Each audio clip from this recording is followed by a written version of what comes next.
But when Jesus heard that, he said unto them, They that be whole need not a physician, but they that are sick. Hi folks, I have a treat for you today, as I am treated myself, by way of divine inspiration and righteous instigation.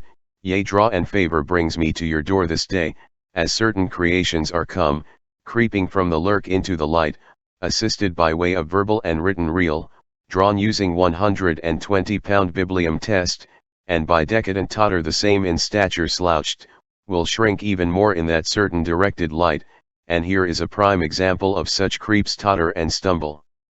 I ask you, can a doctor, out of the blue, just stop your medications? Basically, can they just stop being your doctor, with the law being in their corner? I mean, can an industry by law say, I don't wanna play nice anymore with certain folks? Let's ask around at the Earthen King's Gate, shall we? This is the answer that was retrieved from Google, concerning the aforementioned interrogatory. Having been diagnosed with multiple fatal conditions, your caregiver and their team has a moral and ethical obligation to help you.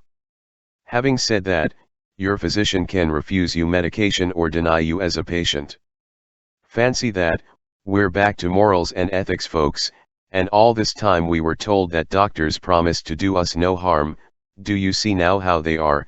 They are defilers in any weather, and folks, we know that they lie as easily as a harlot drops laundry, in exchange for a shiny shekel, and we know why they lie at every turn. It's because they know not the truth, as there is no truth in them.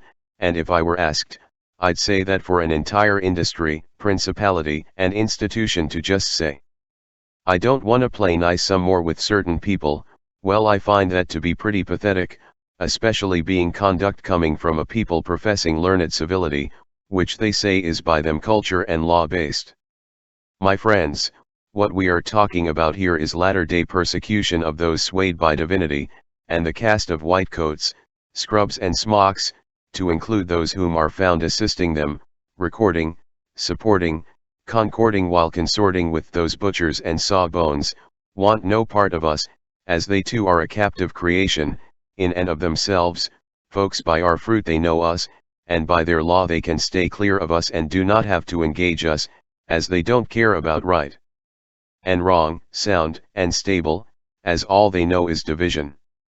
I find certain simplicity involved here, as their abandonment of all that is medically sound is nothing less than their rotten fruit on display, in a satanic marketplace, and they have been exposed as charlatans, and the shame of it all is that, in their eyes and by their standards, their actions and persuasions are okie dokie.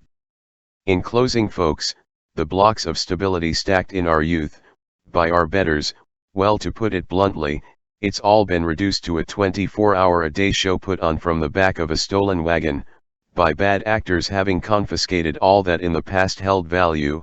Folks, they have for generations helped themselves to everything that wasn't nailed down or under lock and key, from Kalamazoo to Timbuktu, and that which was, and is today, locked away from their grasp. Well, we know that their unjust laws render those barricades to shivers. Be it known and remembered, they will never be helping themselves to our treasure, as our treasure is apparent to the onlooker, and is found to be that which is intangible. Yea, our treasure is eternity. Folks, we don't need them, as all we need is the love of our Father shining down on us, to tend us as He is our stay, and He is true to His own, day and night, as promised. And with that, I hope you take the best of care, and I thank you so much for listening, my friends.